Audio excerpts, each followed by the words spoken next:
Je pense que mon premier un peu business que j'ai commencé, c'était un projet avec un de mes amis qui s'appelait J'ai dans ma valise et qui visait à créer une marketplace pour tous les objets perdus dans les trains SNCF. On a des fermes de téléphones dans lesquelles on les connecte à des clés 5G et ensuite on fait tourner des scripts Python qui miment le comportement d'un humain sur un téléphone et qui du coup réalise les différentes actions. Et donc on a des murs entiers de téléphones avec ces actions. Quelqu'un qui voudrait se lancer un peu là-dedans, peut-être lancer un side business agent IA, serait quoi un peu les étapes pour toi? J'aime beaucoup aligner la personne qui va créer l'agence de Hmm. avec qui elle est capable de faire un after work. C'est la première question que je me poserais, c'est quoi la typologie de personne à qui tu peux me vendre des choses? Si tu devais recommencer, tu changerais quelque chose? À part commencer plus tôt? Ouais, moins passer de temps dans la stratégie, plus dans l'exécution. Salut Salut Pierre. Nico. Bah alors aujourd'hui, je suis vraiment honoré d'accueillir Pierre Paris, Paname. C'est vraiment un entrepreneur comme je les aime. Je vous ai fait une petite intro pour vous le présenter parce que je pense que ça vaut vraiment la peine pour voir un petit peu le parcours de cet entrepreneur qu'on va décrire aujourd'hui. Alors comme d'habitude, évidemment, on va parler side business, entrepreneuriat, on va parler aussi éducation, agent, IA, automatisation. On a un beau programme qui nous attend. Donc voilà, j'ai le grand plaisir d'accueillir donc Pierre Paris, alias Panam Automatis pour ceux qui le suivent un petit peu sur les réseaux. Alors Pierre, pour moi, c'est vraiment l'incarnation de la nouvelle génération d'entrepreneurs, agiles, créatifs, orientés vers l'action, qui utilisent des outils modernes pour lancer des super projets. Donc vraiment avec l'IA, l'automatisation au cœur de tous les projets. Pierre, c'est le cofondateur de My Name is Bond, qui est au départ un peu un side business et puis qui est devenu une agence automatisée qui tourne avec une toute petite équipe et qui réalise presque 1 million de revenus récurrents annuels. C'est également le cofondateur de TheQuest, qui est un programme d'entrepreneuriat destiné aux 17-27 ans, qui est supporté d'ailleurs par Xavier Niel. Donc ça, c'est quand même vachement cool avec des précis de 100 000 euros qui sont accordés aux jeunes qui voudraient se lancer. C'est également le projet Two Pizza Club, dont on va parler un petit peu après, qui est né de justement The Quest et qui est une agence qui conçoit des agents pour les PME qui ont envie voilà, tout simplement de réduire leur masse salariale. C'est également l'Académie Agent IA et puis tout récemment, un dernier projet encore un peu, je pense, secret dont on va parler dans le domaine de l'éducation. Et ça, je peux vous dire que ça m'a très, très chauffé, enfin vraiment chauffé quand il m'a parlé de ça parce que je pense que c'est ce que j'aurais rêvé avoir quand je me suis lancé moi dans l'entrepreneuriat. Donc, on a un beau programme. Merci Pierre d'avoir Merci accepté à cette toi pour invitation. l'intro. Ben, avec grand plaisir. Est-ce que tu pourrais peut-être, toi, juste en une phrase, tu devais te présenter aujourd'hui et puis après, on va attaquer directement un peu side business, comment tu as mis un peu le doigt Ouais, dans carrément. l'entrepreneuriat.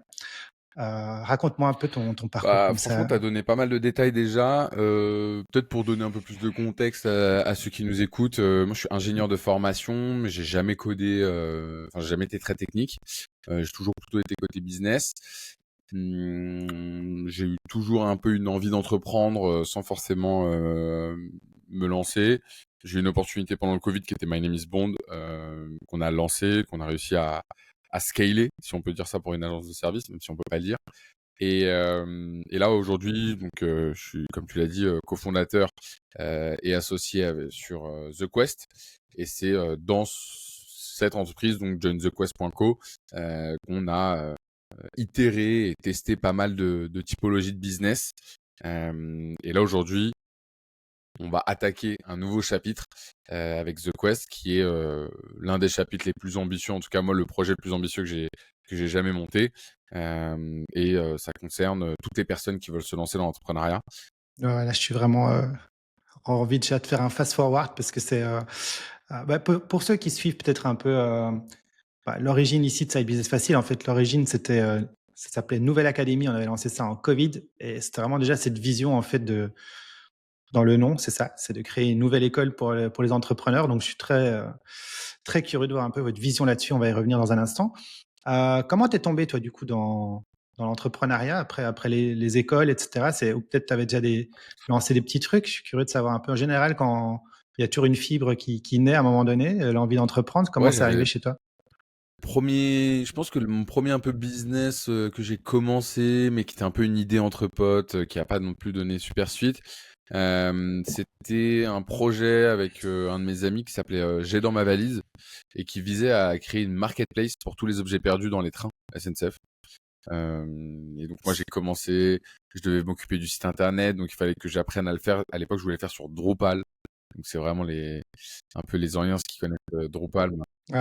Concurrent Ouais, de voilà, ouais. WordPress à l'époque un Mais peu, ouais, ouais. bon, en fait c'est un faux CMS qui utilise du no-code mais pas vraiment, donc c'est un peu un micmac pour mettre en place un site. Et ce projet finalement moi je l'ai un peu abandonné parce que bah, en fait on s'est aussi un peu rendu compte en le faisant que le problème, c'était pas forcément les gens qui n'apportaient pas les objets perdus, mais plutôt la gestion des objets perdus à la SNCF dans les salles. On a fait des tests, tu vois, avec des objets qu'on leur a donnés et qu'on a essayé d'aller récupérer 2 semaines après. Ils y étaient plus alors qu'on leur avait donné nous-mêmes.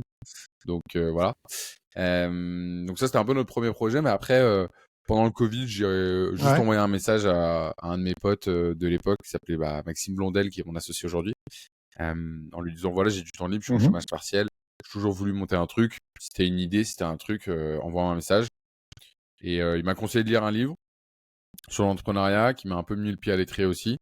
Et après, il m'a envoyé un. C'était Lequel? Lyon. Ouais, Ouais, ouais, ouais, de c'était famille, non? couverture jaune. Je sais pas qui l'a écrit. Je crois que c'était Oussama qui faisait la préface de mémoire. Mais Ouais, ok. et donc en fait Ouais. moi en le lisant, je me suis dit ok, j'ai trop envie d'être PM. Tu vois, PM, PO. Ce côté un peu touche à tout, en même temps qui gère un peu la direction du produit.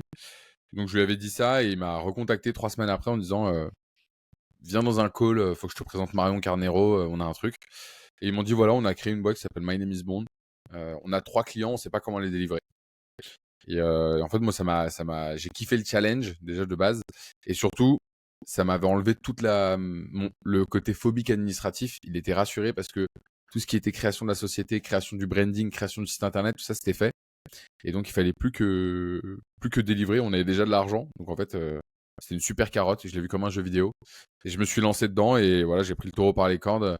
À l'époque, vraiment, j'avais aucune culture entrepreneuriale. C'est-à-dire que je savais même pas que c'était le mot freelance, tu vois. Ok. J'avais jamais entendu le mot freelance de ma vie. Donc je connaissais vraiment pas du tout ce milieu-là. Ah, il n'y a pas si longtemps, là, tu parles 2020, ouais. Covid, quoi, 2020. 2020, ouais. J'avais zéro 2019, 2020. connaissance. Je connaissais Ok. aucun nom de l'entrepreneuriat, j'avais jamais fait de formation, rien. Et j'ai tout appris sur le tard, tu vois. Et c'est même dans Et ouais. le projet My Name is Bond, Le projet My Name is dis-moi un Bond, peu, ouais, pour les gens qui connaissent pas, moi carrément. je sais ce que c'est, Donc mais en fait, peut-être expliquer ce que c'était. moi à l'époque, je faisais de l'automatisation de processus dans un cabinet de conseil qui s'appelle SIA Partner. Et My Name is Bond, en fait, c'est le fait d'automatiser des processus sur Instagram et LinkedIn dans le but d'augmenter le nombre de followers de nos clients. Et donc en fait, on a mis en place des actions très simples, type follow, unfollow, like, envoi de DM, sur des populations ciblées pour acquérir des vrais followers côté client. Et on a vendu ça sous forme d'abonnement. Et en fait, au fur et à mesure, le MRR a augmenté, les clients étaient de plus en plus satisfaits. Et donc, on a réussi à scale. Moi, j'ai fait un énorme focus, tu vois, un peu produit, en me disant, en fait, j'étais convaincu que le fait, et je le suis toujours d'ailleurs, que les agences ne scale pas, c'est intrinsèquement lié au temps opérationnel perdu. Produit. Et donc, en fait, ça, moi, j'en ai fait tu vois, une obsession. Parce qu'au début, c'est moi qui gérais tous les clients. Donc, si je les appelais, je passais du temps avec eux au téléphone. Et comme j'ai la flemme et que j'avais pas envie de me répéter, bah, j'ai commencé à faire un onboarding avec des vidéos, une FAQ, un service client, etc., etc. Je l'ai vu comme un SaaS. Et c'est ce qui a fait qu'aujourd'hui, tu vois, on gère plus de 450 clients et à l'intérieur de My Name is Bond, de support, il y a une personne. Tu vois, donc il y a. Et ce projet, aujourd'hui, c'est quoi? Enfin, je sais pas si tu peux dévoiler un peu. C'est quoi la stack? C'est quoi? Ça tourne, tu dis une personne de support en acquisition, Ouais, ouais, etc. Tu peux carrément. en parler un peu plus? Là, en tout, il y a 3 personnes. Donc, il y a Marion, la CEO. On a Pauline au customer. Et après, en sales, ça varie, mais globalement, on est entre 1 et 2 personnes. Donc là, il y a 4 personnes dans l'équipe interne. En tout, élargi avec les personnes avec qui on travaille, type des sous-traitants, type des virtual assistants, etc. On est une dizaine dans l'équipe. Et en fait, en termes de stack, c'est marrant parce que comme j'avais aucune culture là-dedans, et d'ailleurs Marion aussi très peu, elle à l'époque elle était freelance à Station F, donc elle était quand même plus dans la culture startup, mais elle n'avait pas forcément de réflexe au niveau des outils. Et donc, en fait, on l'a vraiment fait crescendo par rapport à la charge qui montait dans le business. Donc, on a commencé par un Excel avec des emails. Ensuite, on a avancé. On a ensuite branché un CRM. Et après, de l'Excel, on est passé à un Airtable. Et ensuite, du Airtable, on est passé à un Airtable plus Software, qui est aujourd'hui la stack finale pour faire l'onboarding, paiement sur Stripe, gestion sur un dashboard. Et ensuite, quelques outils, on va dire spécialisés et intrinsèques à notre business, type un dashboard pour avoir les résultats des clients sur Instagram et voir l'augmentation de leurs abonnés. Pour l'emailing, on utilise Emaillia, qui est une super solution. Euh, Après, on a du Ringover un peu, tu vois. Ok, Enfin, cool. après, c'est des petits trucs. Ok. Et ouais, c'est plutôt on va dire la secret sauce. Peut-être tu vas pas la dévoiler sur finalement la stack qui gère les automes, etc. Mais bon, ça, j'imagine, Bah, c'est à votre l'époque, ingénierie. je peux le dévoiler maintenant Euh, parce que maintenant il y a prescription, mais à l'époque, on utilisait un logiciel que vraiment les OG de l'automatisation reconnaîtront, qui s'appelait Jarvee, Jarvee, qui était en gros, c'était comme Wallaxy, mais sur tous les réseaux, tout mhm, réseau confondu avec genre 100 fois plus de réglages possibles. Tu pouvais vraiment dire, voilà, parce mhm. qu'à l'époque, l'automatisation, tu pouvais dire, va faire du follow and follow sur tous les comptes qui possèdent quelque part dans leur compte le hashtag France, et tu pouvais gagner 500 abonnés dans la journée. Parce qu'il n'y avait pas de limitation, en fait. Après, ils ont beaucoup plus resserré les vis. Mhm. Et donc, du coup, Ouais, maintenant, ouais, ouais, aujourd'hui, c'est clair. on a des fermes de téléphones dans lesquelles on les connecte à des clés 5G, parce qu'on ne peut plus être connecté à un Wi-Fi, parce que quand tu es connecté à un Wi-Fi, c'est louche pour Instagram, parce que tu es censé l'utiliser en itinérance. Donc on a des clés 5G connectées sur ces téléphones, et ensuite on fait tourner des scripts Python qui miment le comportement d'un humain sur un téléphone, et qui du coup réalisent les différentes actions. Et donc on a des murs entiers de téléphones avec ces actions. Ouais, bah, c'est chouette quand on gratte un peu quand même de voir comment il faut être inventif parce qu'effectivement, les plateformes mettent de plus en Ouais. plus de barrières pour détecter les robots et enfin les comportements anormaux. Donc, ouais, très cool. Ok, donc My Name is Bond. Là, c'est un projet qui finalement qui Moi, t'occupe je suis encore. sorti de l'opérationnel. Je suis Ouais. resté avec des parts dans le projet, mais je suis sorti de l'opérationnel. Donc, c'est aussi ça, la beauté tu vois, de mettre en place des outils, c'est que j'ai réussi à le déléguer, j'ai réussi à former des personnes qui n'étaient pas forcément là à la création de la machine pour aujourd'hui la faire perdurer. Et Marion est resté en opérationnel aussi. Très cool. Bah, tu vois, on en parlait un peu en off avant de démarrer. On avait un petit échange sur finalement, c'est quoi un side business? Non, mais moi, c'est pas vraiment des side business. En fait, on peut débattre du sujet comme on veut. Mais c'est vrai que moi, en tout cas, personnellement, dans la philosophie euh, enfin, le message que j'ai envie de délivrer, en tout cas, au travers de cette chaîne et de la manière d'entreprendre, ben, en fait, c'est ça, c'est de montrer qu'on peut, c'est pas parce qu'on lance un truc avec une petite idée que ça peut pas devenir quand même quelque chose d'important. C'est pas non plus pour autant que ça va être le projet d'une vie. En fait, ça peut être juste un projet qui évolue et puis à un moment donné, on se dit bah j'ai fait le tour, je passe à autre chose, mais j'ai toujours un pied dedans sur quelque chose qui génère du revenu. En tout cas, c'est de mon côté, c'est un peu la philosophie que j'en avais. Mais en fait, side business, vrai business, la frontière, elle est pas. C'est juste une question de un peu de philosophie, de wording, mais on est sur un vrai business en fait. C'est juste que au départ, ça part d'un petit truc où on ne sait pas trop où ça va nous mener. Et puis finalement, ben voilà, c'est encore là et ça tourne. Et puis entre-temps, ben, tu es passé à la suite, donc Ouais, ouais, raconte-moi ouais, un peu la suite. juste je rebondis sur ton point. C'est vrai que Ouais, vas-y, tu sais, vas-y, je t'en prie. moi, je fais un peu une guerre de manière générale au storytelling, tu vois, au fait de re-raconter les histoires une fois qu'on les a vécues, d'une manière différente. Et c'est d'ailleurs un de mes points faibles aussi dans l'entrepreneuriat, parce que pour savoir vendre, il faut savoir raconter des histoires. Mais bon, that's life. Non, juste pour te dire que moi, j'ai pas du tout été en mode, ok, all in, my name is Bond. Tu vois, j'étais en CDI, bien installé. Tu vois, j'avais mon bon salaire et tout. Et en fait, je me suis juste fait un contrat avec moi-même en me disant, à partir du moment où le salaire que me rapporte ma Name is Bond est supérieur à mon salaire actuel, je quitte mon boulot et je prends le risque. Qui est en fait pas un vrai risque parce que j'avais déjà, entre guillemets, dérisqué ce business-là en augmentant mon CA. Donc l'augmentation et la croissance de My Name is Bond m'a permis de quitter mon job en 4 mois. Mhm. Donc j'ai eu de la chance, enfin de la chance oui et non, hein, j'ai aussi la vraie chance que j'ai eue, c'est que j'ai lancé un business pendant le Covid et du coup j'avais rien d'autre à faire que de bosser. Et c'est la vraie réussite de My Name Mhm. is Bond, elle est là-dedans, quoi. Elle est dans le fait que voilà, il y avait pas de sortie, il y avait juste tu bosses parce que t'as rien d'autre à faire en fait.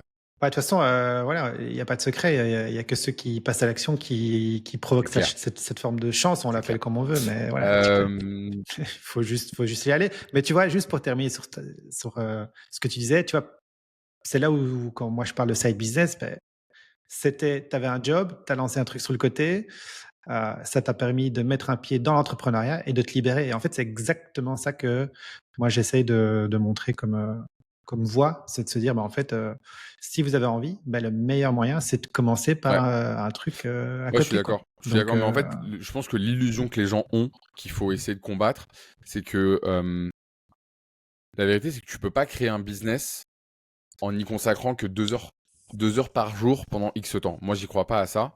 Je crois par contre au fait que tu peux mettre un coup d'accel, en gros, un gros coup d'accélérateur sur un business qui ensuite, plus tard, te rapporte une rente régulière. Mais il faut qu'il y ait un moment donné dans ton aventure de la création de ce business-là, un moment où tu vas quand même bien y aller. Et ça va être plus ou moins douloureux parce que si c'est un side business pour lequel tu tiens, en fait, tu vas pas avoir l'impression de bosser quand tu vas bosser. Et ça, c'est le end goal. Euh, mm, mais tu vois, My Name is Bond, quand bien même là aujourd'hui, c'est des rentes mensuelles très très grosses. Ça a demandé des nuits blanches et en fait, le fait de tuer la concurrence un peu, quoi. Sur toute notre concurrence, il y a 98% des gens qui ont arrêté autour de nous, quoi. On est vraiment sur 100 agences qui existaient à l'époque, il en reste plus que 3 en France, quoi. Donc on récupère aussi, sans les avoir mm. rachetés, tous les leads qui tombent là-dessus. Et on a un positionnement Google maintenant qui nous rapporte, je sais pas, 40 ou 50% du trafic. Et ça se shortcut pas, à part avec des ads. Et pour shortcuter avec des ads, il faut de l'argent. Ouais, non, mais je suis 100% d'accord avec toi. Faut pas confondre. Side business et business Enfin, passif. voilà, c'est Voilà. pas parce qu'on parle de ça. Mm. Non, non, non, non. Et effectivement. Et puis, je pense il y a plein de paramètres qui jouent. Tu vois, ça dépend de ton historique, qu'est-ce que tu as déjà fait avant, Grave. tes compétences. Enfin, il y a énormément d'éléments qui rentrent en jeu. Cool. Ben, donc, next step, on est avec un projet qui tourne. Du coup, c'est quoi un peu la suite des Ouais. opportunités Bah, qui du sont coup, ouvertes à toi, quand j'ai quitté My Name is Bond, donc là, j'ai rejoint The Quest. Donc nous, The Quest, notre ambition, elle est simple. Elle est d'accompagner des jeunes de 17-27 ans, mais grossièrement des jeunes, à monter des projets ambitieux.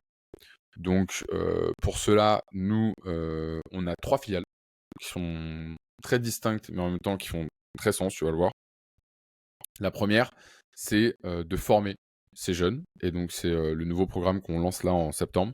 On crée un master entrepreneurial en concurrence directe des masters entrepreneuriaux de HEC, etc. Mais la particularité, c'est que fort de nos 5 ans d'expérience et de nos résultats ces 5 dernières années à accompagner des jeunes à monter des boîtes, on crée un master du terrain. C'est-à-dire que on veut que les personnes qui rentrent dans ce master sortent avec un business qui tourne, des clients et un Stripe connecté.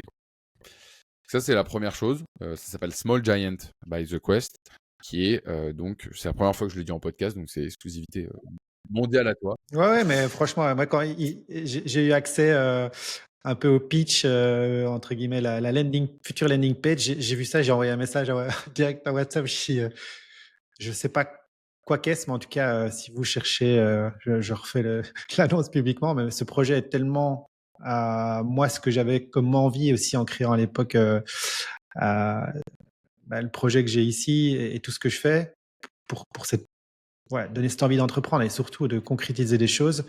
Je trouve ça incroyable. Donc, on va creuser ça un peu plus tard. On va revenir un peu plus tard parce que c'est Carrément. le projet qui t'occupe maintenant. Donc, j'ai envie qu'on creuse. La, Mais donc, si on ouais, du coup, vient donc sur la suite de ouais, The Quest, la peut-être un deuxième peu, partie, c'est de se dire, en fait, bah, certains de ces jeunes qu'on accompagne ont besoin de financement pour aller faire des billions, des licornes, et ils ont un business qui est VC compatible. Donc, ils ont besoin de lever de l'argent pour le mener à bien. Mhm. Ceux-là, on va les financer. Donc là, maintenant, on va augmenter le chèque et on passe à 150 000 € par an enfin 150 000 euros au moment de l'incorporation de la société, toujours backé avec Kima Venture et Xavier Niel. Et la troisième activité qu'on a, c'est une activité de... Peut-être juste parce que tu l'as dit rapidement, mais tout le monde, tu vois, même déjà depuis le début, je t'ai pas interrompu. Il y Ouais, a pas mal de wording de gens qui peut-être qui nous écoutent, qui savent pas tout ça, mais faut quand même savoir que Xavier Niel, c'est voilà, je sais pas comment toi tu vas le qualifier, mais on va dire que c'est un des plus gros VC en France, peut-être un des plus gros investisseurs, on va dire, donc dans des early, des projets qui sont vraiment early. Et donc d'avoir quelqu'un comme ça qui supporte ce genre de projet, c'est un ouais. espèce de tampon qui est quand même très très très puissant, et je trouve que c'est génial. Je sais pas comment vous avez Bah, obtenu ce genre de deal avec Xavier, en mais fait, c'est en incroyable. plus, très très simplement. Mais Xavier Niel, tu vois, si je te fais un peu un portrait robot pour quelqu'un qui ne le connaît pas, je pense que ce qu'il faut qu'il sache, c'est que c'est de base un hacker. Donc c'est de base un mec qui ne demande pas la permission quand il fait un truc. Et il dit souvent, hein, il le dit dans son livre pour ceux qui l'ont lu, fais, Ouais, ouais, je voulais en l'acheter gros, celui-là, ouais, j'ai pas fais-le encore lu. enfin, c'est quoi, c'est fais et tu t'excuseras plus tard, tu vois, genre en mode, bon, voilà, faut avancer. Spécialisé dans les télécoms depuis toujours, avec une vision, Mhm. ouais, c'est le Free, donc créateur c'est de lui le Free créateur Mobile, de avec Free, une ouais. vision assez long-termiste de je vais casser le monopole de Bouygues Télécom, SFR, Orange en venant m'incruster. Et quand je vais venir m'incruster dans la partie, en plus, je vais pas être cher. Donc il a commencé ça. Ça a aujourd'hui explosé. Ça reste son focus. Il est devenu milliardaire grâce à cette boîte-là. Il avait déjà fait de l'argent quand même pas mal avant, hein. Il, est- il avait fait fortune déjà avant.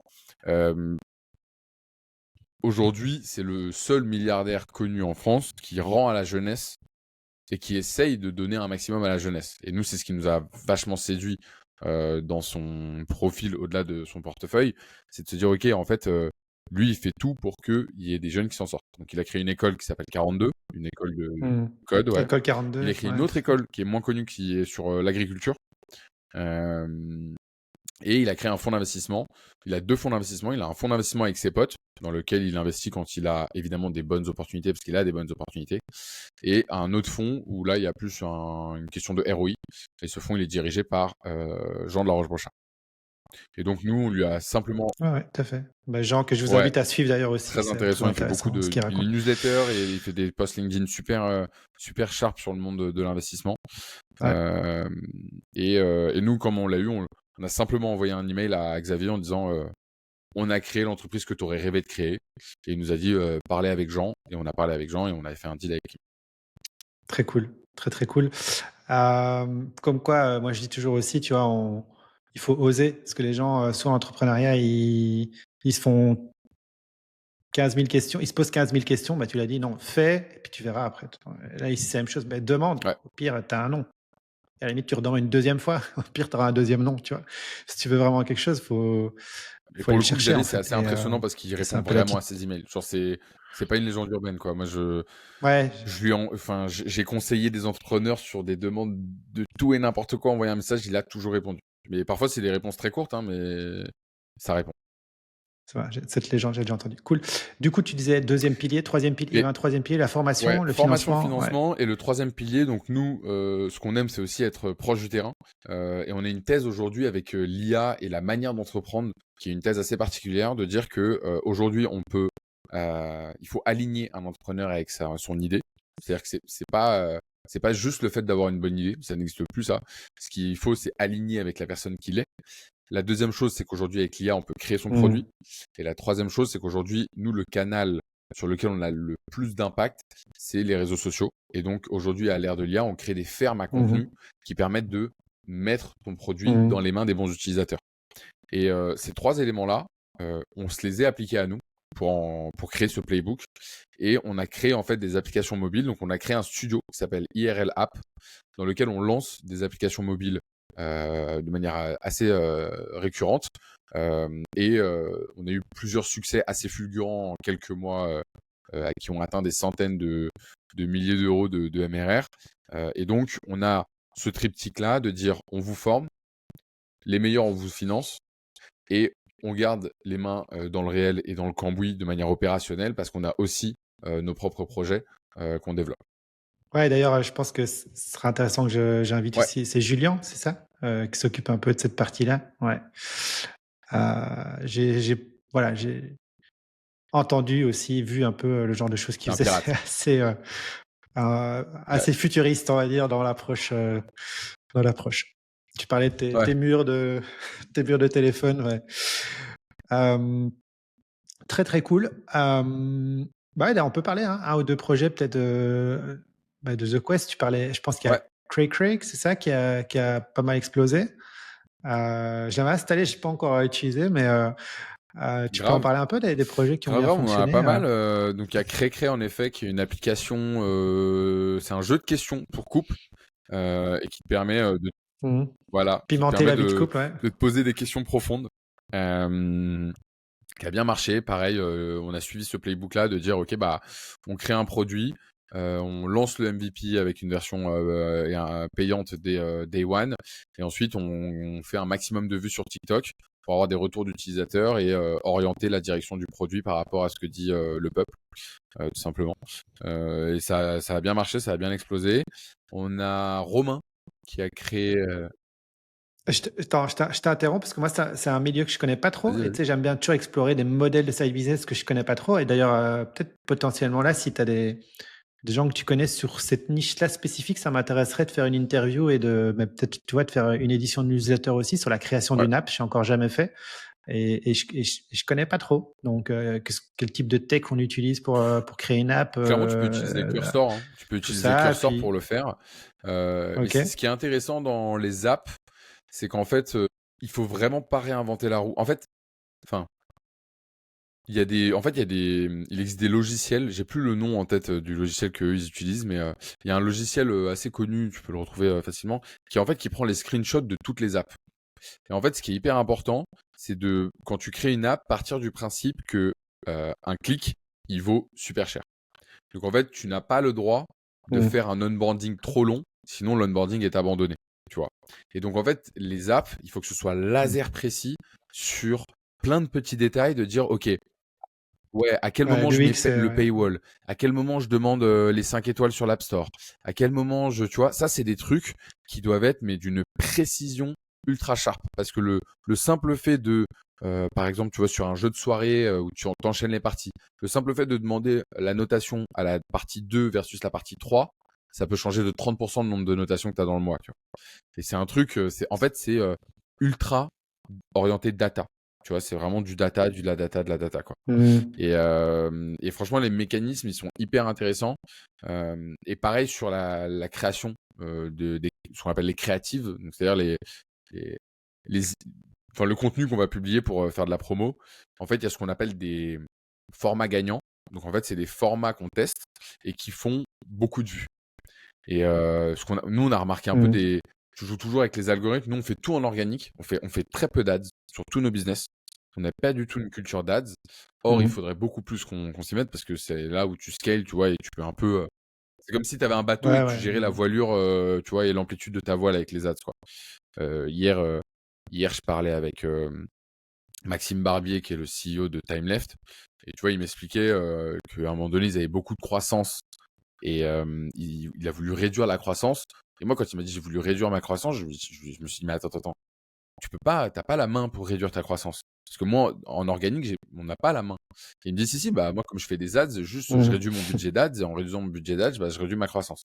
Et tu vois, il y a un côté pilotage qui est hyper intéressant là-dedans, qui est difficile d'avoir quand tu es en organique. Donc ouais, c'est sur ces formats-là gagnants, tu vois, on remarque un peu des choses étranges sur TikTok, type il peut y avoir un réel qui pète 3 semaines après avoir été posté.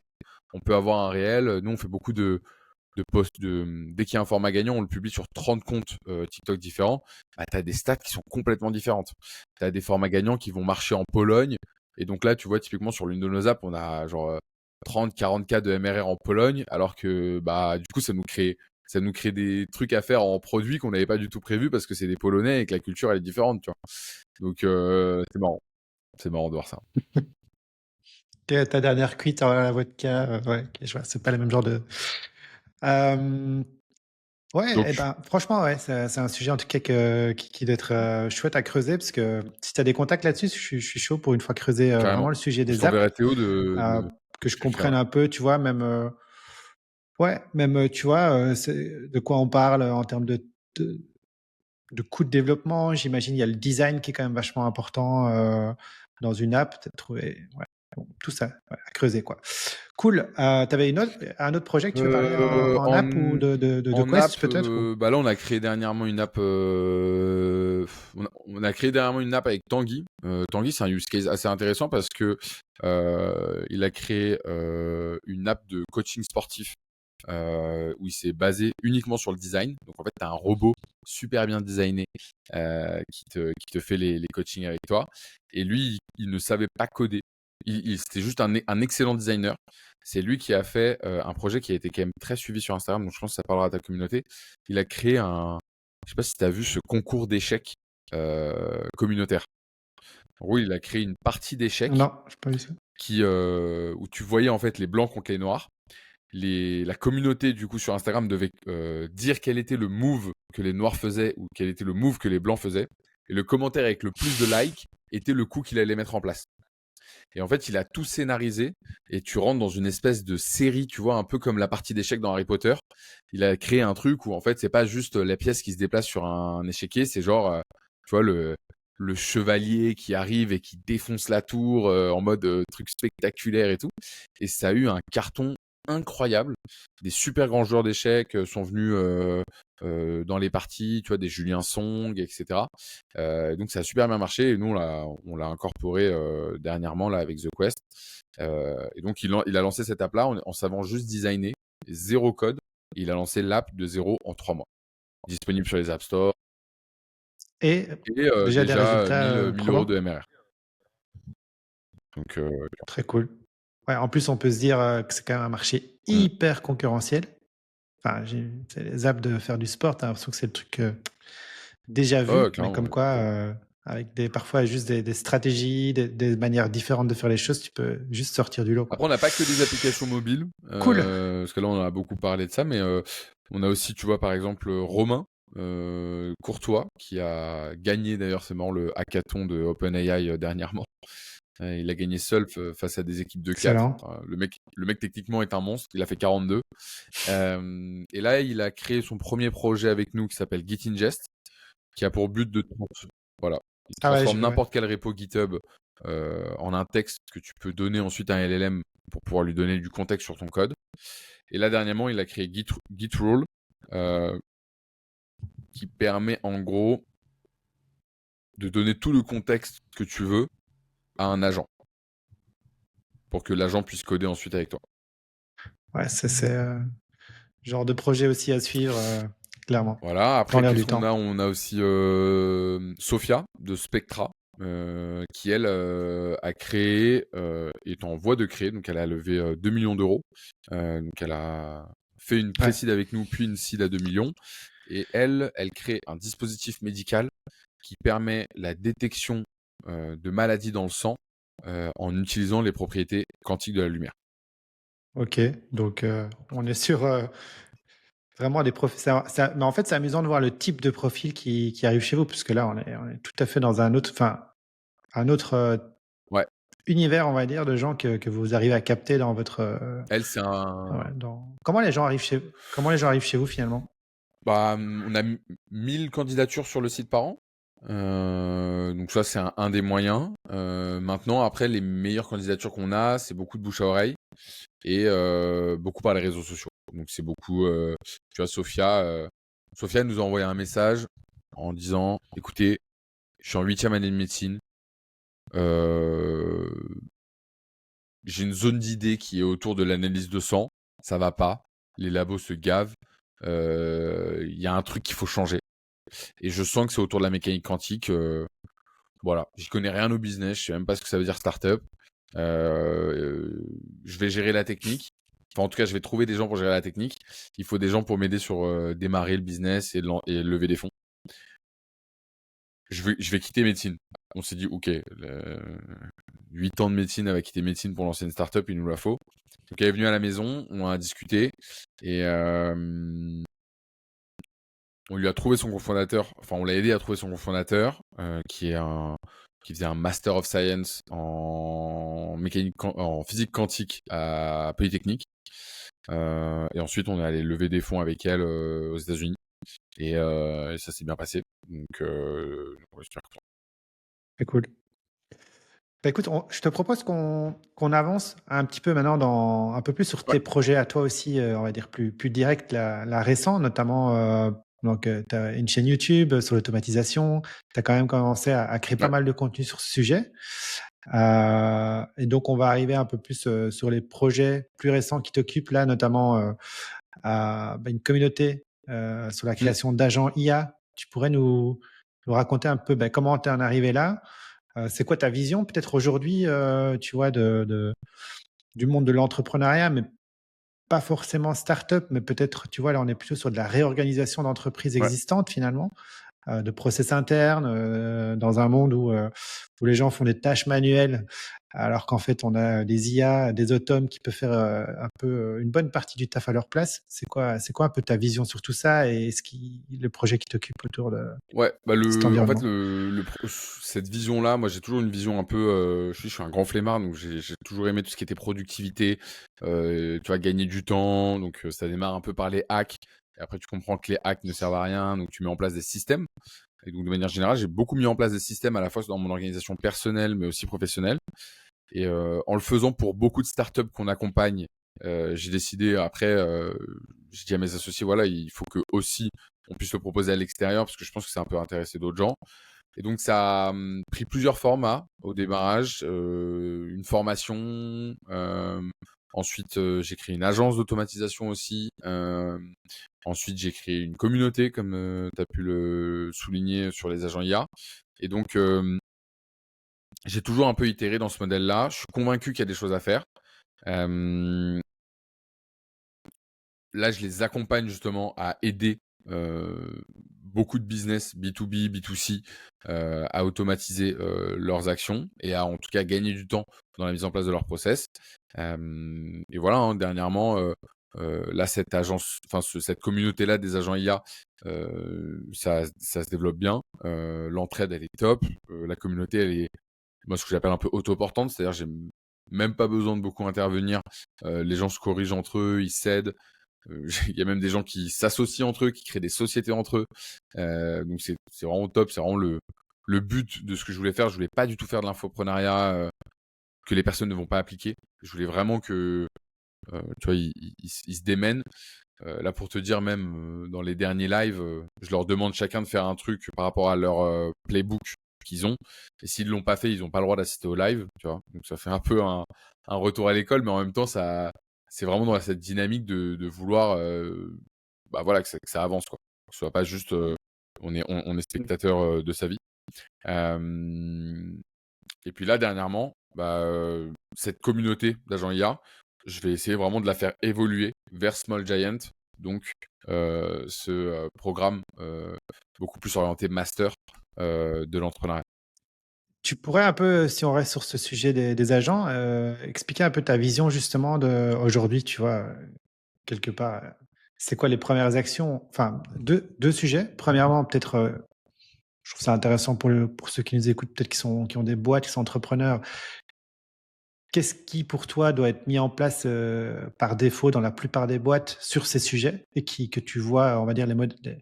les quick wins ou les gros wins les plus courants que tu peux voir quand vous implémentez des agents?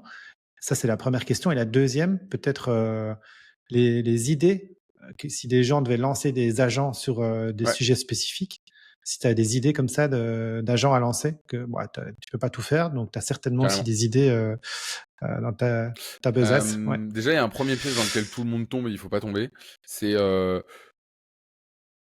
si avant l'existence de l'IA et des agents, tu ne faisais pas cette action, ne demande pas à un agent de le faire. C'est-à-dire qu'en gros, l'agent, il est pertinent dans le cas d'une action que tu réalisais et qui apportait un ROI dans ton entreprise. Donc en fait, l'agent, il vient faire le dernier kilomètre de ton automatisation qui potentiellement est existante.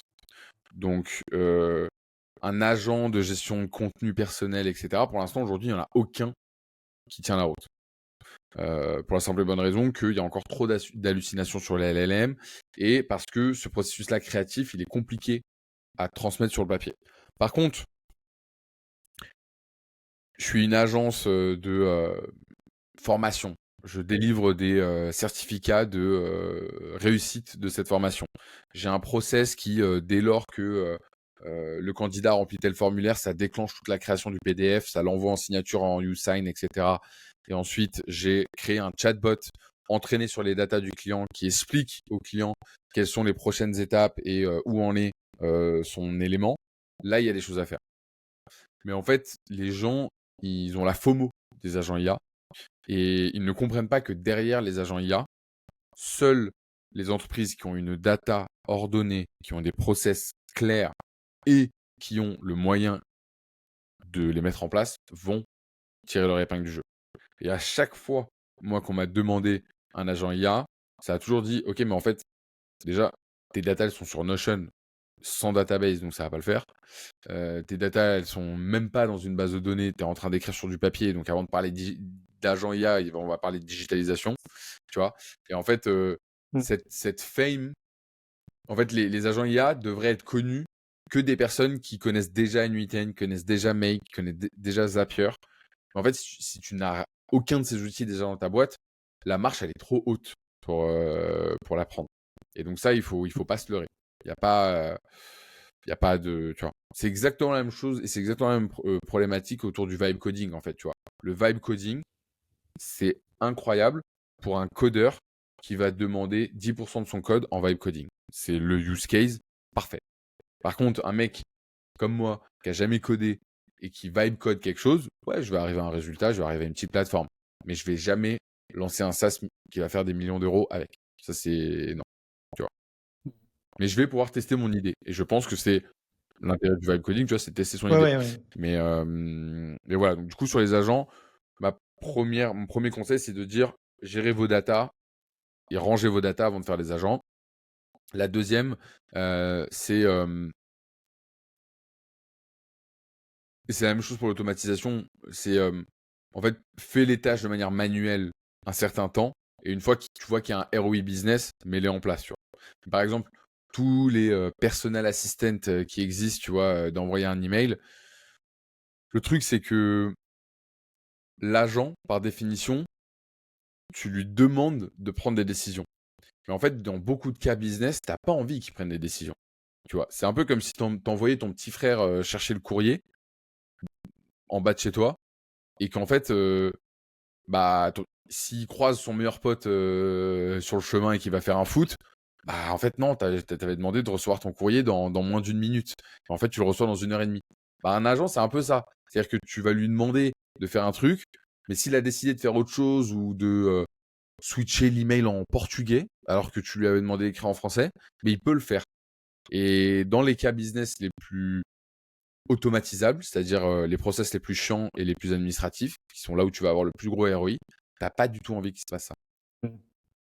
C'est pas encore tout à fait au point pour toi? Ça va C'est pas que évoluer? c'est pas forcément au point, c'est plus que, en fait, en fait, déjà, je pense que du premier modèle de ChatGPT, du premier modèle de LLM, on a, nous, utilisé que 10%. Pourtant, on passe 90% de notre temps à dire c'est quoi le plus rapide, c'est quoi le plus intelligent, c'est quoi le machin. En fait, non. Genre, déjà, venez, on utilise la valeur qui a été mise sur le marché day one, et ensuite, on s'intéresse au. Mais bon, après, il faut bien des spectateurs de la technologie pour créer des articles.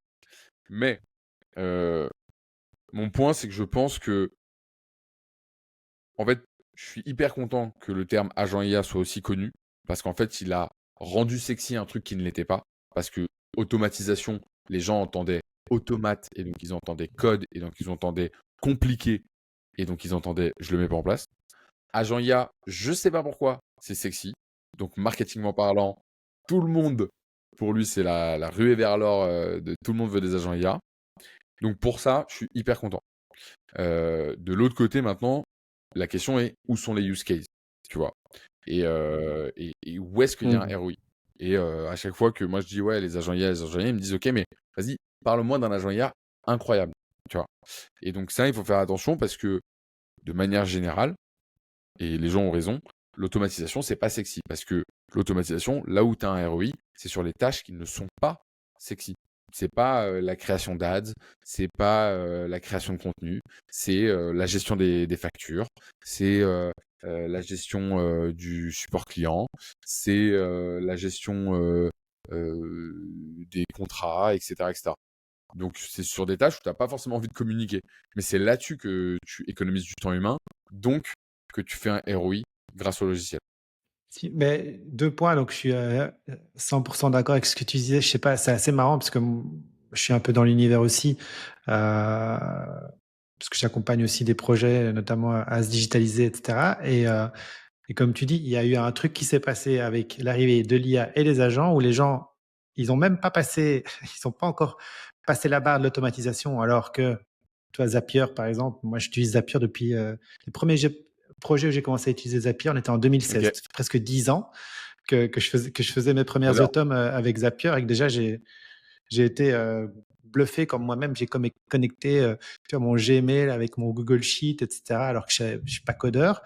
Et là, maintenant, les gens, ils ont jamais mis une seule automne en place. Tout d'un coup, ils veulent passer, tu vois, au level agent. Mais en fait, comme tu dis, quoi, il y a eu une espèce de, je sais pas, il y a eu un gap comme ça où les gens, tu as l'impression qu'ils s'étaient endormis pendant 10 ans. Et puis là, maintenant, ils disent, oula, j'ai perdu 10 ans, il faut que je... De Ben ouf. non, d'abord, tu commences par la base, comme mais c'est marrant, effectivement, je vois vraiment bien de quoi tu parles. Euh, je voulais te... Ah ouais, donc si on revient sur les use cases, justement, du coup, ultra concrets, tu aurais un ou deux exemples de use cases. Donc, si je reviens à mes deux questions, est-ce que tu aurais un ou deux exemples ultra concrets d'agents IA, tu vois, que tu as pu voir, qui est vraiment un game changer pour une boîte? Et puis, peut-être une idée, toi, si quelqu'un devait créer une agence, que créer? Et puis, peut-être l'étape d'après dont on va parler, c'est, et ça va te faire partie donc d'une version écrite aussi de cette interview où on va avec Pierre détailler en fait pour les gens qui ont envie de créer des agents un peu les différentes grandes étapes. Évidemment, on vous invitera aussi à rejoindre, on vous mettra le lien en description de la communauté de Pierre sur les agents. Donc Ouais. plusieurs questions, mais première, un use case peut-être qui t'a marqué Moi, vraiment j'ai bien game aimé un changer use case pour un projet. orienté sales, où en fait, tu disais c'était un agent donc que j'ai fait sur N8N, récupération du transcript d'un call avec un prospect. Je vais rechercher si j'ai Mhm. déjà eu des échanges avec ce prospect-là sur Google Calendar, sur Gmail et sur ma base de données que j'avais mis à l'époque pour le client sur Airtable, sur l'ensemble de mes références dans la même industrie que le client. Une fois que j'ai fait tout ça, je duplique le template qui existe de la propale et je viens remplir un peu tous les éléments et toutes les pages de la propale pour l'envoyer sur Slack aux sales en disant voilà, tu viens de finir ce rendez-vous, je t'ai pré-fait cette proposition, je te laisse la relire et la vérifier et ensuite tu peux l'envoyer au client, enfin au prospect. Ok, ouais, super, super exemple. Là, on est, ouais, ouais, effectivement, c'est vrai exactement sur déjà la différence entre une automne et un agent. Ben là, on peut percevoir pour ceux qui peut-être parfois les gens sont un peu perdus. Tu peux expliquer avec tes mots, c'est quoi la différence peut-être entre une automne et un agent? Une automatisation va réaliser des actions de manière séquentielle et déterminée. L'agent va réaliser une série d'actions dans un ordre non défini, non déterminé à l'avance. Donc en fait, tu laisses plus d'autonomie à l'agent que tu ne laisses à l'automatisation. Très cool. Et effectivement, dans l'exemple que tu viens de donner, ben, on n'aurait pas pu avoir une automne qui va aller voir à gauche, à droite, etc., rechercher ces différentes informations. Là où effectivement l'agent a cette forme de liberté. Cool.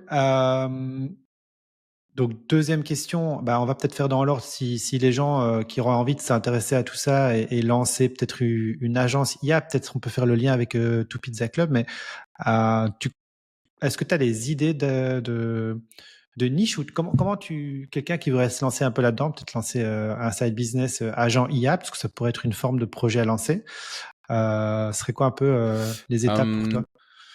Et si tu as une idée d'agent peut-être aussi à donner pour illustrer ton exemple? ouais, alors moi j'ai une approche là-dessus qui est très particulière, c'est de dire déjà il y a de la place pour tout le monde. et ce que j'appelle le customer founder fit, c'est-à-dire que j'aime beaucoup aligner la personne qui va créer l'agence avec qui elle est capable de faire un after work, en gros. Donc, moi, c'est la première question que je me poserais, c'est quoi la typologie de personne à qui tu peux me vendre des choses? Par exemple, là, tu vois, moi, avec ma dégaine, je peux pas aller vendre des assurances. Tu vois, c'est compliqué. Donc, je vais pas avoir un customer founder fit avec des assureurs ou avec des banquiers. En tout cas, avec cette dégaine-là. À l'époque, je mettais beaucoup plus de costumes, c'était possible. Donc, il y a un truc où il faut pas se mytho et il faut aligner un peu son côté entrepreneuriat avec les personnes avec qui on parle. Parce qu'il y a un côté qui est, à partir du moment où vous arrivez à vous aligner là-dessus, derrière, toutes les planètes s'alignent. Parce qu'en sales, c'est logique. Il y a un côté animal où on sent que le truc, il fait sens, que tu maîtrises ton sujet, que voilà. Tu vas peut-être partir en vacances, tu vas rencontrer des gens. Tu vas peut-être aller, par exemple, si tu aimes le golf, tu vas au golf, tac, tu rencontres des gens qui sont en fait des personnes qui te mettent en relation et tout. Enfin, en fait, c'est beaucoup plus simple. Alors que si tu essayes de jouer dans un monde qui n'est pas le tien, tu vas ramer. Tu vas apprendre des trucs, mais tu vas ramer. Donc ça, c'est le premier point. Mm. Deuxième point, après, ce que je ferais, c'est que je positionnerais l'agence absolument pas sur un outil, ni sur le côté agent IA. Parce qu'en fait, vous allez attirer les mauvais prospects dans le sens où les gens qui sont attirés par agent IA, c'est les gens qui ne comprennent pas ce qu'ils veulent aujourd'hui. Donc c'est très bien pour faire de la formation, mais c'est beaucoup moins bien pour faire de l'implémentation. Donc je m'orienterais plutôt sur ce que ces agents IA permettent de faire. Et donc dans ce cas-là, il faut un peu choisir et de se dire, OK, je permets à vos équipes de comptabilité de gagner X heures dans la semaine. Je permets à vos équipes sales de se concentrer sur les rendez-vous clients, etc., etc. Donc vous faites des propositions de valeur là-dessus, vous les testez. Donc là, moi, ce que j'aime bien, après, c'est aussi par rapport à mon historique, mais j'aime bien le combo une personne qui prospecte, une personne qui délivre. Donc se mettre à deux, c'est pas mal. Et ensuite, après, en fait, il n'y a pas le playbook business n'existe pas. Ce qui existe, c'est sa capacité à développer ces modèles mentaux qui vont nous faire prendre de meilleures décisions. C'est pour ça que je pense que le meilleur moyen de faire réussir un entrepreneur, c'est de lui louer une partie de notre temps de cerveau qui lui permet de comprendre la manière avec laquelle on réagit et on réfléchit par rapport à nos modèles mentaux qu'on a appris sur le terrain en accompagnant des entrepreneurs pour qu'ils, lui, puissent s'en imprégner et se disent ensuite je vais réussir à le faire et je vais réussir à passer les différentes épreuves. Et nous, on a développé ce savoir-faire assez unique pour la simple et bonne raison que comme on accompagne des entrepreneurs jusqu'à leur levée de fonds, si on fait pour eux, ils s'effondrent après la levée de fonds. Alors que si on leur apprend à pêcher, après la levée de fonds, ils savent aller pêcher ailleurs. Ouais, mais c'est vrai que, comme tu le dis, en fait, quand il y a tellement de petites choses qu'on apprend finalement sur ce parcours de manière, par exemple, tu l'as donné l'exemple tout à l'heure, je trouvais ça intéressant, tu vois, tu l'as appelé quoi Small Giant.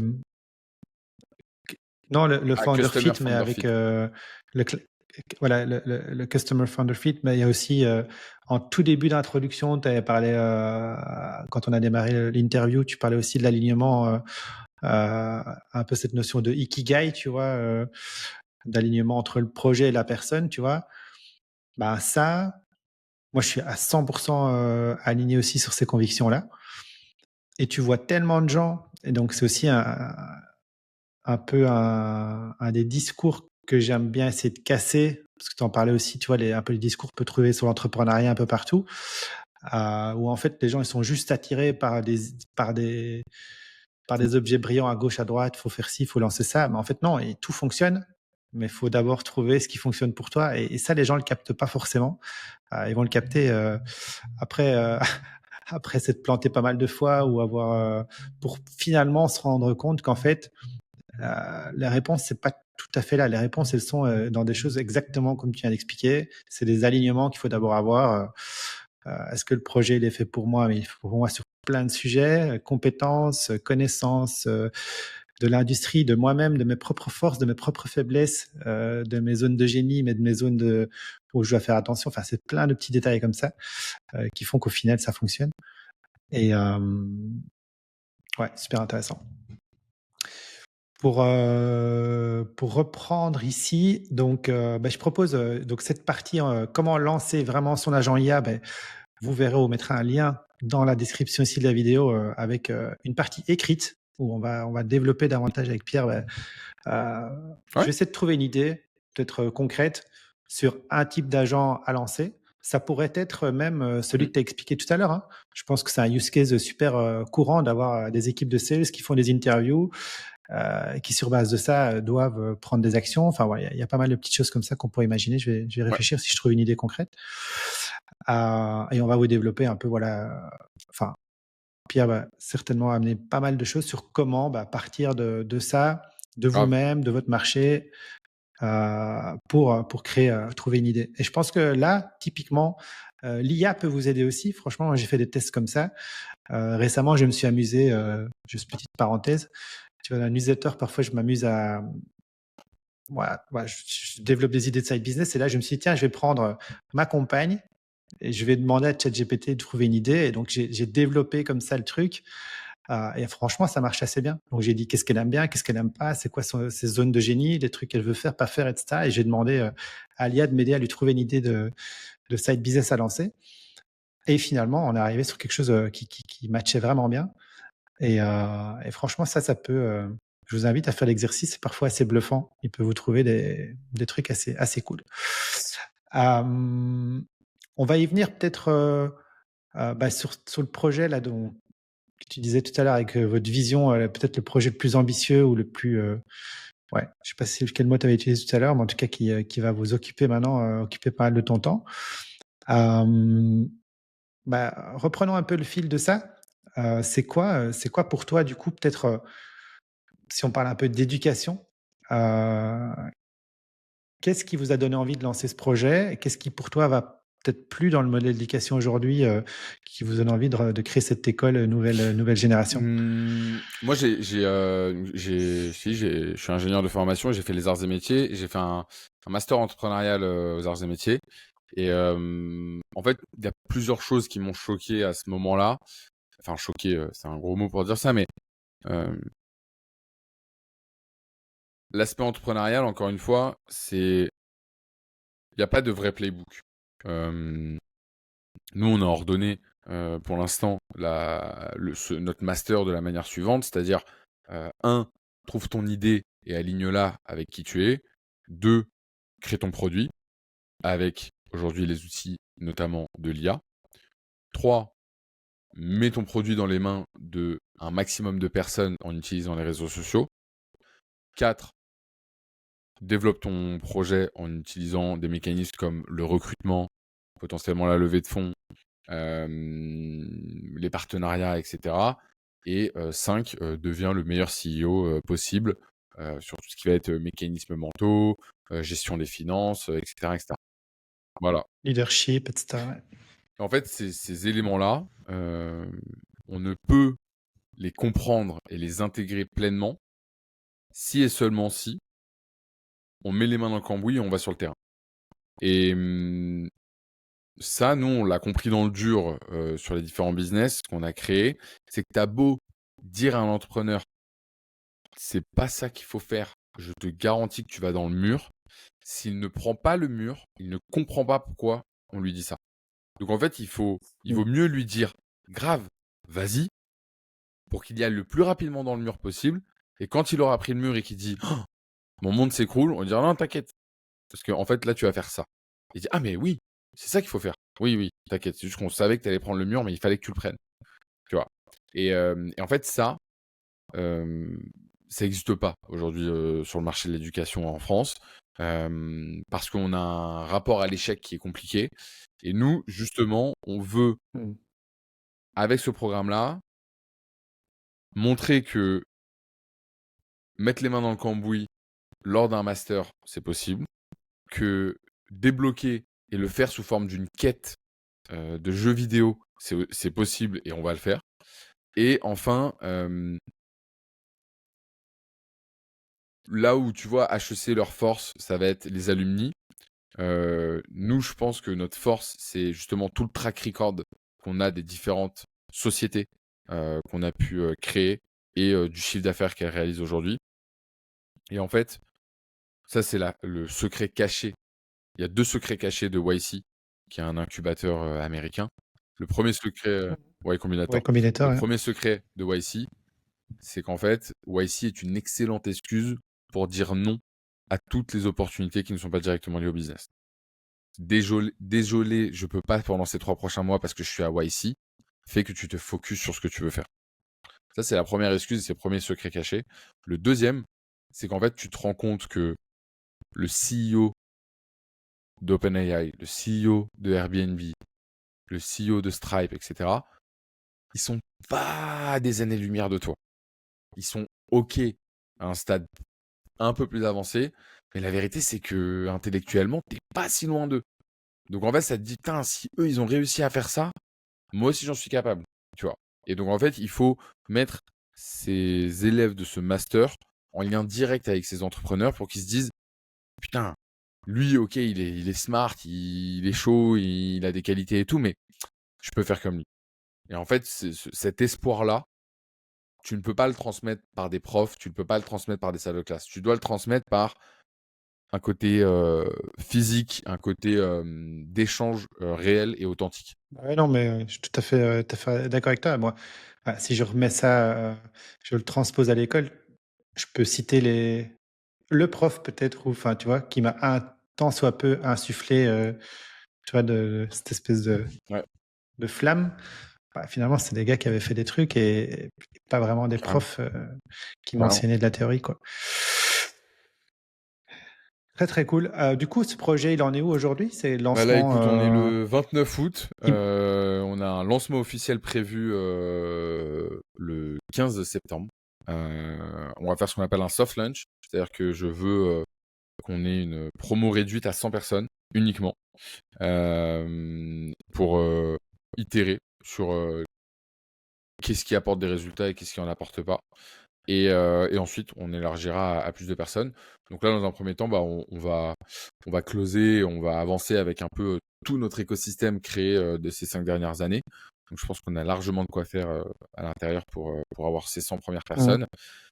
Sachant que moi, je vais faire une grosse sélection à l'entrée de ces personnes-là. Il y aura une sélection aussi par le prix. Mais je veux qu'il y ait une implication parce que la réputation de ce master se fera aussi par ses alumni et par le résultat de ses alumni. Et donc, je veux qu'il y ait vraiment Mhm. des gros projets qui sortent de terre. Tu peux nous en dire plus justement sur qui peut postuler, le pricing, ou il y a encore des éléments qui restent Ouais, je peux confidentiels tout le monde jusqu'au peut lancement? postuler. Quel que soit non, Pas il n'y a d'âge, pas, c'est pas comme y a pas c'est pas d'âge. 17. Il n'y a pas d'âge. Ouais. Tu peux postuler si tu es étudiant. Tu peux postuler si tu es déjà dans un master, parce que c'est un master qui est en ligne, donc tu peux le faire aussi à ton rythme. Quand bien même il y aura des lives et un suivi assez régulier pour mettre du rythme, tu peux le faire en parallèle d'un autre master. Tu peux postuler si tu es en poste. Parce que moi, j'aurais adoré le faire quand j'étais en CDI. Donc, je veux proposer cette Mhm. opportunité-là. Et tu peux postuler si tu as déjà aussi un business. Là, les premières personnes qui nous ont rejoints, tu vois, ils nous ont rejoints avec leur associé parce qu'ils veulent accélérer sur une partie un peu plus scale et ils ont besoin de cet accompagnement. Donc ça, c'est le premier point, c'est que c'est ouvert à tout le monde. Moi, il y aura une sélection, donc je vais prendre tout le monde en call. Premièrement, pour creuser leur projet et voir pourquoi ils veulent nous rejoindre. Sur la partie tarif, on va pas communiquer publiquement sur le tarif. Par contre, ce que je peux te dire, c'est que le tarif sera engageant, dans le sens où on ne sera pas une communauté à 50 euros par mois. On sera plutôt sur une communauté autour de 500, voire 1000 euros par mois. Par contre, à la différence d'un master où tu dois débourser 10 000 euros un peu pour l'année, nous, on sera sur un format mensuel, annulable à tout moment. Donc, en fait, on prend notre risque sur le fait de ne pas être rentable parce que l'onboarding fait que on va mettre beaucoup plus d'énergie qu'on aura de reward derrière. Mais on est assez convaincu sur la qualité de ce qu'on va produire pour être certain que la personne va rester au moins entre 6 et 12 mois avec. Ok. Et du coup, tu as un parcours sur une période, ou bien finalement c'est un espèce de de quête jusqu'à ce que les personnes finalement s'envolent ou bien se disent bah c'est peut-être pas pour moi? Ou est-ce qu'il y a comme à l'école un programme, tu vois, sur En plusieurs fait, années? Comment ça se passe? il y a c'est un peu les deux. C'est-à-dire qu'il y a un parcours composé de quêtes. Et donc, Mhm. le programme n'est pas temporellement défini. Par contre, certains vont aller plus vite que d'autres, mais pour passer et Mhm. avoir accès aux quêtes suivantes, il faut réaliser la première quête. Et donc ça, ces quêtes-là, elles seront en lien avec les différents chapitres. Et c'est un peu, ça, c'est un modèle que j'ai découvert et dont je me suis inspiré chez 42. 42, tu vois, ils ont une piscine qui est le pré-42. Et pour passer la piscine, il faut Mhm. réaliser une épreuve. Et cette épreuve, elle t'apprend, en fait, le, la moralité de cette épreuve, c'est de think out of the box. Parce que je crois que c'est un. J'ai plus les détails exacts, Romain il m'avait expliqué, mais c'est genre un jeu vidéo qui, pour le terminer, il faut le faire à l'envers. Tu vois, c'est un truc dans ce délire-là. Un peu comme dans. Tu sais, il y a un film comme ça, une course de voiture, là, où tu peux la gagner que si tu démarres en reculant. Je sais plus comment ça s'appelle, c'est pas Tron, mais c'est un truc dans ce délire-là. Je comprends. Bref. Euh, donc voilà, Excellent. c'est plein de trucs comme ça qu'on va faire qui vont te permettre de passer tes différentes quêtes. Bon, en tout cas, ce qui est certain, c'est qu'on va suivre cette aventure de très très près. Et puis, j'espère en tout cas qu'on aura l'occasion d'en reparler, peut-être ou même des alumni Grave, avec plaisir. prochainement. Bon, on arrive tout doucement sur la dernière partie de cet épisode. Ce que j'aime bien toujours, tu vois, demander aux entrepreneurs qui viennent ici, finalement, de partager leurs enseignements, ce qu'ils ont envie de transmettre aussi, tu vois, pour faire des raccourcis, éviter des erreurs que peut-être eux ont fait. Tu pourrais dire un peu, toi, ben, qu'est-ce que tout ça, déjà, premièrement, ça t'a apporté, toi, aujourd'hui? Tu vois, si tu parlais au Paname qui s'est lancé en 2020, on est en 2025, ça t'a apporté quoi, ouais, tout ce que tu as pu créer jusqu'ici, le fait de te lancer dans l'entrepreneuriat? Waouh. C'est dur comme question.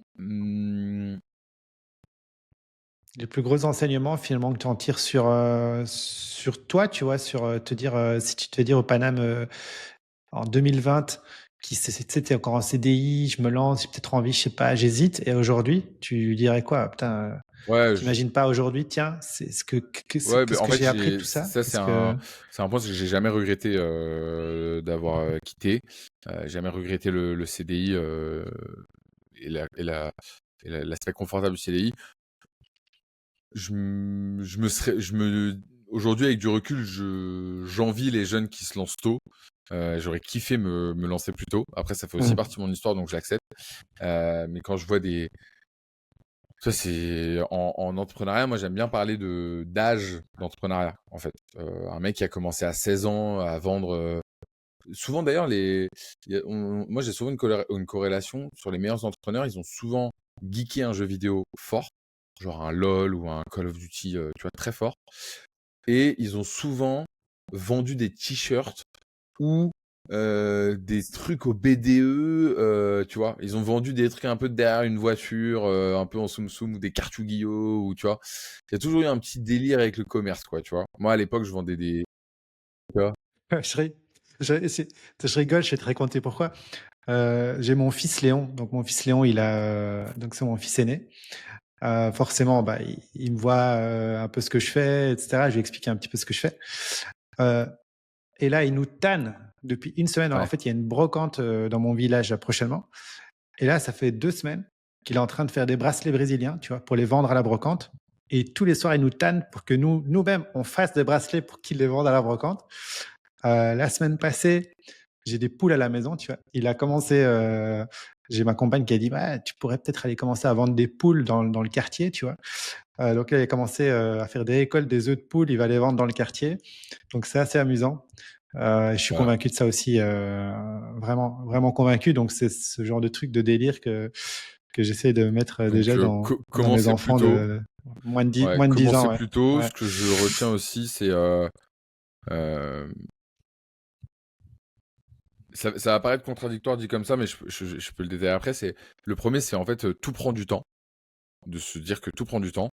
Et en même temps, d'aller vite. Donc en fait, si ça apparaît contradictoire, Mmh. c'est qu'en fait, il vaut mieux aller vite dans le mur qu'aller lentement dans le mur. Mais en même temps, sur tout ce qui est ambitieux, ça prend du temps. Et il faut être conscient que si on monte un projet ambitieux, un retour sur investissement, c'est 7 à 10 ans. C'est pas avant. Et, et tous les, toutes les recherches de shortcuts qu'on va faire avant ces 7 ans seront soit des dangers pour le business, soit ce sera que des dangers pour le business. Ouais, tout à fait, mais je te rejoins par rapport à ce que tu disais tout à l'heure aussi, tu vois, sur le fait de finalement les gens, tu essaies de leur expliquer des choses, mais tant qu'ils les vivent pas eux-mêmes, ils captent pas. Ça, c'est quelque chose que j'ai tellement vécu, tu vois, des gens qui viennent de pitcher une idée. Vu que moi, j'aide des gens aussi à lancer des projets. Ils te pitchent une idée, toi, tu leur dis, bah, réellement ce que tu penses. Ils apprécient pas, du coup, Mm. finalement, bah, ils, ils te disent, bon, bah, ce gars-là, c'est un connard, enfin, il m'a démonté mon idée, tu vois, alors qu'en fait, tu es juste bienveillant, tu lui expliques juste que, désolé, ça va pas aller comme tu penses. Et en fait, bah ouais, comme tu dis, faut être le plus vite possible d'être dans l'action, Ouais. se prendre les bonnes petites portes, et puis c'est comme ça qu'on avance. Euh, donc tes plus gros enseignements, finalement, tu dirais, enfin, si tu devais dire aujourd'hui au Paname de 2020, qu'est-ce que tu as appris l'entrepreneuriat? Tu voudrais encore ajouter quelque chose Non, ou... globalement, c'est ça. Franchement, c'est ça. Et, euh, et je lui dirais, t'inquiète pas, ça va bien se passer.